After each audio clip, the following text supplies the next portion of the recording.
720 no scope right now, no balls.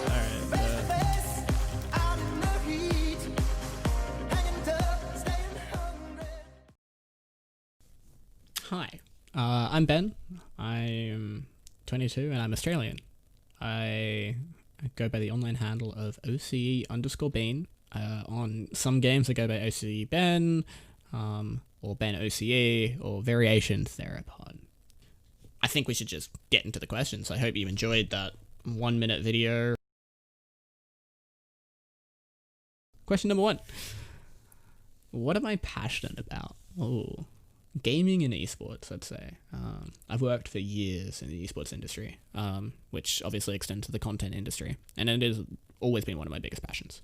I'd love to see the Australian region grow and become more recognized around the world for both content and esports. I could name probably the only 2 major content creation agencies in Australia, would be Click Crew and Misfits. And while there's other management agencies, those are the only 2 big names that people know. My other main passion would be just messing around in games with my friends. That's a lot of who I am. I just enjoy having fun with friends. I'll play Among Us with friends. I don't like usually gaming alone. So most of the time I try to game with other people. And I see gaming at its core, even up to the absolute highest levels of esports. It should be fun. If it's not enjoyable and you're not enjoying playing the game, then people aren't going to enjoy watching the game. And that extends to streaming. People won't watch you, and that extends to live esports events as well. People won't watch your esport if it's not fun. Who or what inspires me? Ooh. I would say currently I'm inspired by 2 people. Crowder, otherwise known as FaZe Replays, otherwise known as the head coach of Atlanta FaZe, and one of the ESL Australia staff members, Joshua Inman, the current operations manager. I would say Crowder would have to be my biggest content influence. The way he handles his stream, to the way that he handles his community, to the content that he creates, and the way that he interacts with people, it's a big inspiration for me in a big way that I would love to sort of be. I'm very inspired by who he is and what he's done and where he's come from. He's also a huge coaching inspiration for me as well. So I will get into this later, but I've coached esports teams in the past, and seeing his efforts with Atlanta FaZe, I have huge utmost respect for that, and I find him an absolutely amazing individual. Now Joshua Inman, the operations manager for ESL Australia, I've had the pleasure of working underneath of him in many events here in Australia, and working alongside of him, and he's been a huge inspiration for me. I've learned a lot from him, and I've learned a lot from not only him, but by extension all of the staff at ESL Australia have taught me a great deal about content creation, content management, live events, and a whole bunch of other things pertaining to the esports industry. How long have I been creating content online? Damn, this is a long one. My journey with content probably started back in Call of Duty Modern Warfare 3, honestly. I joined a clan back in November, I think it was 2011, and we were putting out badly edited montage videos of us.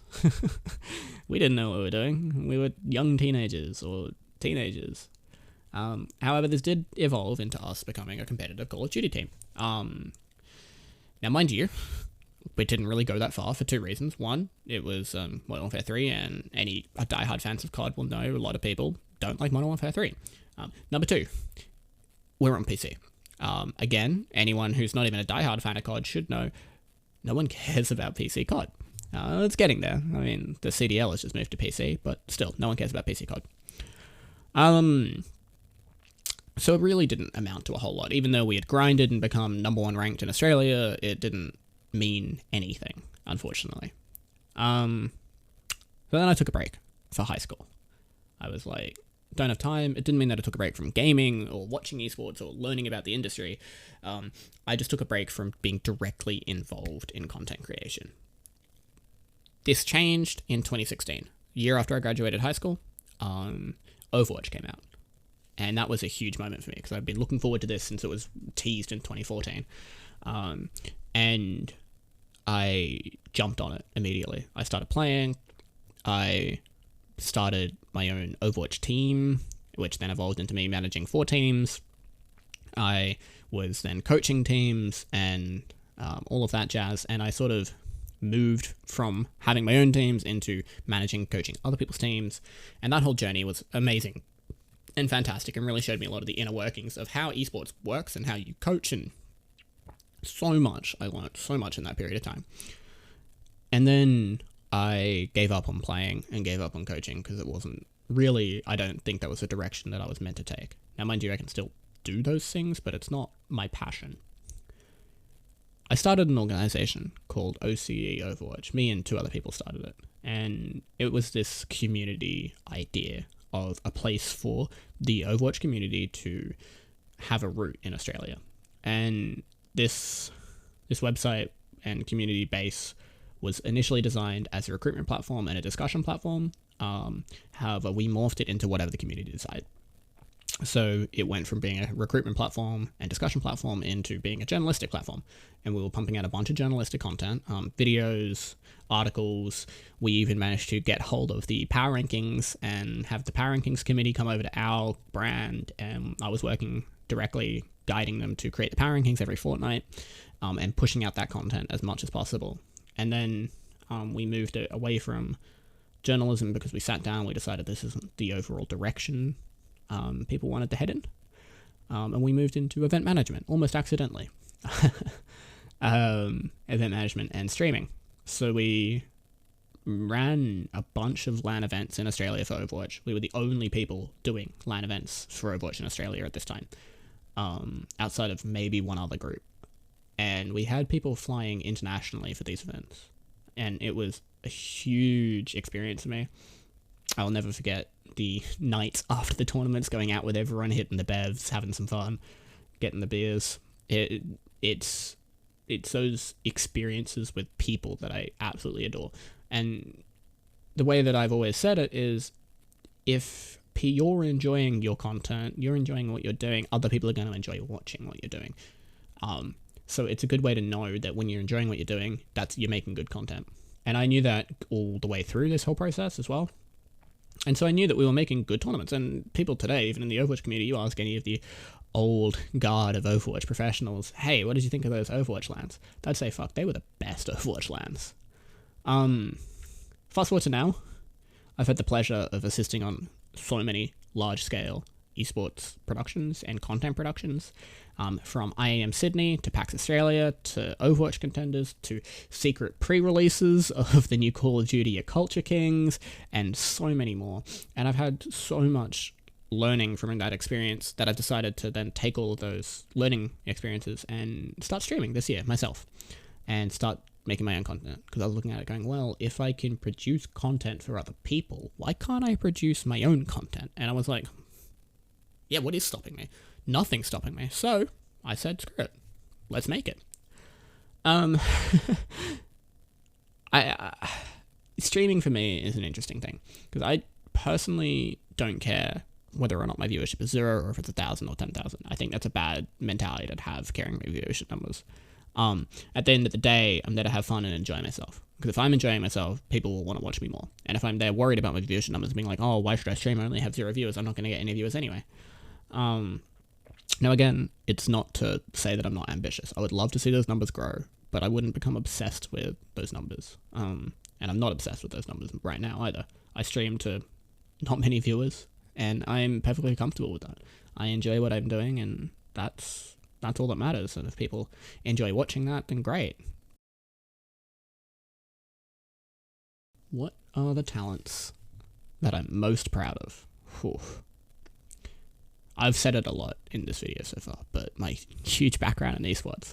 I like to joke amongst my friends in Australia and people in the industry where it's like, you'd be hard pressed to find people with more experience in esports in Australia than myself. And I mean, there are more people. There are quite a lot of people, and I could name pretty much all of them, but it's one of those things where it's like, I have a huge background in this industry.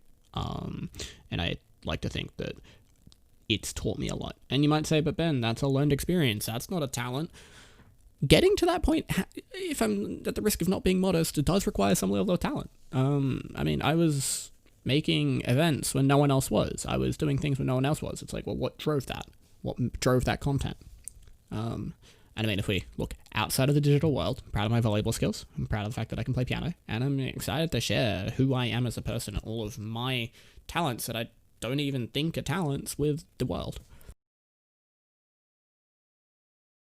Why do I want to join FaZe Clan? That's an interesting one. Oh boy. I want to join FaZe Clan because, well, they've always been a big name to me.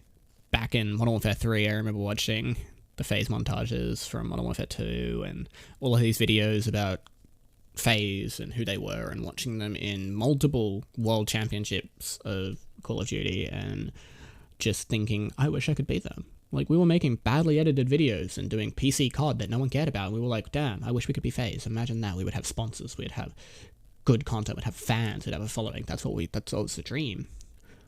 We all wanted to get there. And now, over the years, seeing FaZe evolve from a group of guys making dumb videos on the internet of, like, sniper shots to music and stuff like that, watching that evolve into a fully fledged content management and sort of talent management agency, it's been fascinating, and I have a huge utmost respect for both the direction and the management of FaZe Clan for getting it to where it is today. I've had the pleasure of interacting with many FaZe Clan members throughout my work in esports, and I know that they've all never had anything bad to say about FaZe Clan, and I really respect that, and I think I would definitely fit in FaZe Clan, and I think that it is definitely a place where I would love to end up. I mean, that's enough about me, really. I hope that answers all 5 of the questions. To reiterate, I'm Ben. I'm 22 and I'm Australian. I would like to just touch on that in a minute. I am Australian, and yes, I do live in Australia, which means that I know I'm ineligible for, at least I just think, the Nissan part of the FaZe 5 competition. But if I'm ineligible for other parts of it, just give Australia a chance, man. Like, you've got 1 Australian in FaZe Clan. I think those numbers need to go up. We're pretty chill. We'll show you how it's done down here, down under. Show you our laid-back lifestyle and our great content. So yeah, give us a chance, and I really hope to be given the opportunity to progress through the FaZe 5. And now enjoy some of the clips that didn't fit in the 1 minute at the start. Just some shit of me messing around with friends, really. This guy has been camping here the entire game. Fuck you.